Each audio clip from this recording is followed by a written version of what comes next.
Crypto forever. Hello guys, क्या हाल है आप लोगों के। मैं हूं हितेन ए क्रिप्टो भ्राता, जो आपके लिए क्रिप्टो मार्केट की सारी न्यूज़ है यहाँ लाता। तो जैसा कि आप देख पा रहे हैं कि एफएमसी मीट हो चुका है और आपको उसी अकॉर्डिंग यहाँ पर आपको देखने के लिए मिल रही होगी चीज़ें।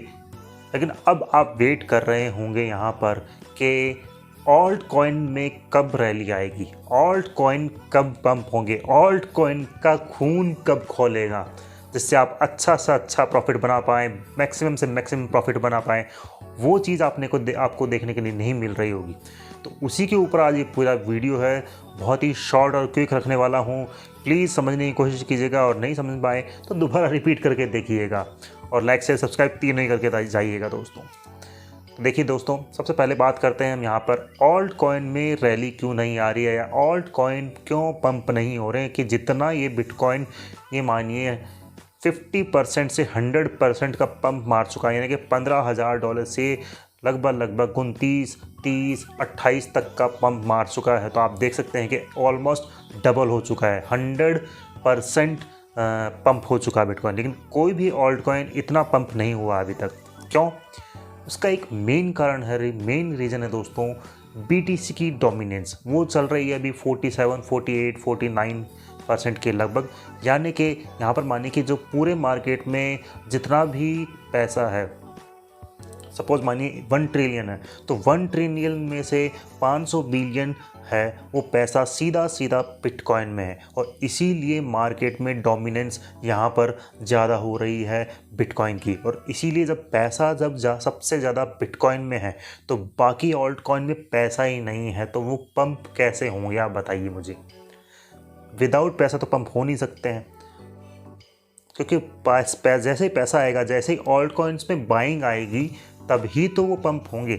तो ज़्यादातर जो पैसा है ऑल्ट कॉइन में नहीं है, बीटीसी में है, बिटकॉइन में है। और इसीलिए बीटीसी की डोमिनेंस राइज कर रही है, यानी कि जो डोमिनेशन है बीटीसी का वो राइज कर रहा है। यानी कि मार्केट को पूरा चला कौन रहा है फिलहाल?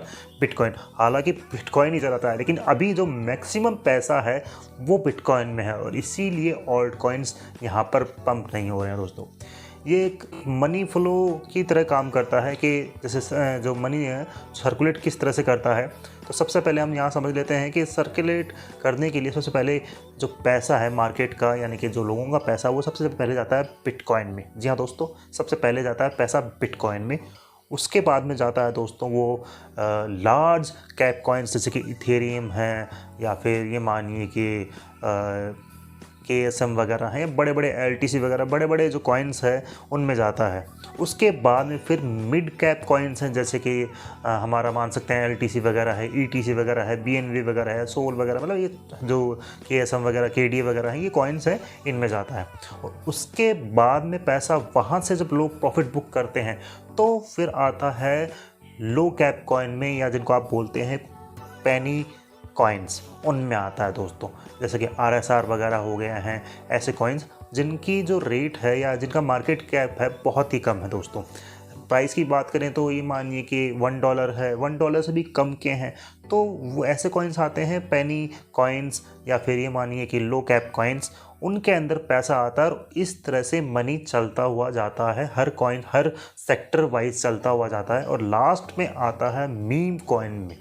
जी हाँ दोस्तों, मतलब कि सबसे पहले बिटकॉइन में प्रॉफिट बुक हो चुका है, उसके बाद में लार्ज कैप में कॉइन जो प्रॉफिट बुक होगा, उसके बाद में होगा मिड कैप में, और उसके बाद में होगा स्मॉल कैप कॉइन्स में, और उसके बाद में होगा सबसे रद्दड़ और सबसे ख़राब, सबसे कचरा कॉइन, सबसे मीम कॉइन्स होते हैं, वो पंप होते हैं कि उनमें पैसा जाता है। और उसके बाद में वापस से अगेन जो बुल रन होता है वो हमारा एंड हो चुका होता है, और उसके बाद में वापस से हम बियर रन में एंटर कर जाते हैं। तो ये भी एक इंडिकेशन है आप लोगों के लिए, एक ये मान सकते हैं सीख है कि जैसे ही मीम कॉइन्स पंप होने लग जाएं तो आप समझ लीजिए कि वहाँ पर वो जो ट्रेंड था बुल रन जो ट्रेंड था वो ख़त्म होने की कगार पे, और आप अपनी प्रॉफिट बुकिंग कर लीजिए और फटाफट मार्केट से बाहर आ जाइए यूएसडीटी में या आईएनआर में।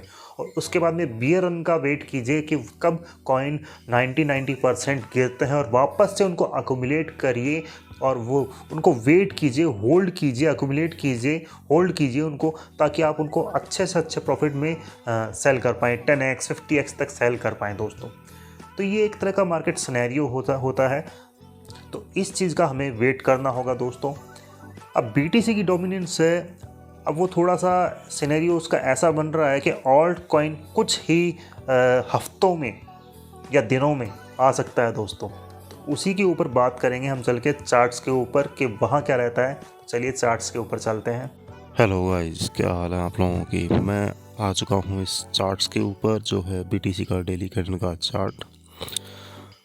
डेली कैंडल के चार्ट पे आप देख सकते हैं कि बीटीसी यहाँ पर एक रेजिस्टेंस फेस कर रहा है और उसके बाद में रिजेक्ट भी हुआ है। आप देख सकते हैं इसको, जो मैंने अपने टेलीग्राम चैनल पे बताया भी था कि बीटीसी गिर सकता है 26,500 तक। तो वहीं तक ये एक अपना ये मानिए लो लगा के आया भी है और अभी रिट्रेसमेंट फेज में है फ़िलहाल। तो ऐसा क्यों हुआ है? क्योंकि कल रात को एफओएमसी मीटिंग भी थी जिसमें इन्फ्लेशन नंबर आने थे, यानी कि अब वो एक्सपेक्टेड आने थे, यानी कि 0.25, और ये वो जो एक्सपेक्टेड नंबर थे उनको पहले ही मार्केट फैक्टर इन कर चुकी थी, और इसीलिए मार्केट अब यहाँ पर थोड़ा सा रिट्रेसमेंट लिया है। आप देख सकते हैं कि 26,500 का एक लो लगाया है। अगर 0.25 से कम आते तो डेफिनेटली यहाँ पर बुलिश सिनेरियो होता, लेकिन 0.25 ही आए हैं जिसको मार्केट पहले ही फैक्टर इन कर चुकी थी, और इसीलिए यहाँ पर ये आपको डंप देखने के लिए मिला है फ़िलहाल। मुझे लगता है कि पूरे साल शायद बिटकॉइन 40,000 से ऊपर ना जा पाए, यही 20 से 40 का जो एक लेवल है उसी में पूरे साल घूमे। तो ये सब चीज़ें रहेंगी। और आप जानते ही हैं कि जैसे कि पावेल जी ने कहा है कि ये एक बम्पी राइड रहेगी पूरे साल, या इन्फ्लेशन को कम करने को लेकर जो बम्पी राइड रहेगी उसमें रेट हाइक भी होंगे, कम भी होंगे, दोनों ही चीज़ें होंगी दोस्तों। तो जो एफएमसी का जो मीटिंग इन्फ्लेशन नंबर है वो आपको पता ही है, 0.25 आया है, जो कि पहले ही मार्केट फैक्टर इन कर चुका था। अब चलते हैं हम यहाँ पर बीटीसी की डोमिनेंस के चार्ट के ऊपर कि वहाँ क्या हो रहा है। ये देखिएगा, ये हम आ चुके हैं बीटीसी की डोमिनेंस के चार्ट के ऊपर। डेली कैंडल का चार्ट है, यहाँ पर भी आप देख सकते हैं कि एक रेजिस्टेंस था 47.58 के लगभग, वहाँ से ये रजिस्ट कर रहा है और वहाँ से रिजेक्शन लेके धीरे धीरे नीचे गिर रहा है। लेकिन जो सेलिंग कैंडल है, यानी कि जो बियर कैंडल है, वो इतनी स्ट्रॉन्ग नहीं बन रही है। तो मुझे लगता है कि ज़्यादा नीचे ये जाने वाला है। मुझे लगता है कि शायद ये डबल टॉप बनाए, और डबल टॉप बनाने के बाद में फिर ये नीचे जाता हुआ हमें दिखाई दे, और इसी तरह से हमें ऑल्ट कॉइन में एक मिनी रैली दिखाई दे सकती है अगले कुछ हफ्तों में, अगर ये रिटेस्ट वापस करता है और फिर गिरता है डबल टॉप बनाकर। तो यानी कि ये वाला जो पॉइंट है वापस से ऊपर जाए, वापस से रेजिस्टेंस को फेस करे, रिजेक्ट हो, और उसके बाद में अच्छी सेलिंग करने के साथ में नीचे बीटीसी की डोमिनेंस नीचे आती हुई दिखाई देगी, तब जाके हमें एक अच्छी ऑल्ट कॉइन रैली दिखाई देगी। अदरवाइज़ मुझे नहीं लगता है कि ये ऑल्ट कॉइन वापस से मतलब परफॉर्म कर पाएंगे विदाउट बीटीसी की डोमिनेंस को नीचे गिरे। अगर ये इसको ब्रेक कर देता है सेकेंड अटैम्प्ट में, तो डेफिनेटली ऑल्ट कॉइन और भी ब्लीड करेंगे और भी ज़्यादा गिरेंगे दोस्तों। तो यही बहुत ही छोटा सिनेरियो था, समझाने की कोशिश की है मैंने आपको कि ऑल्ट कॉइन क्यों नहीं बढ़ रहे हैं और एफओएमसी मीटिंग में क्या हुआ है।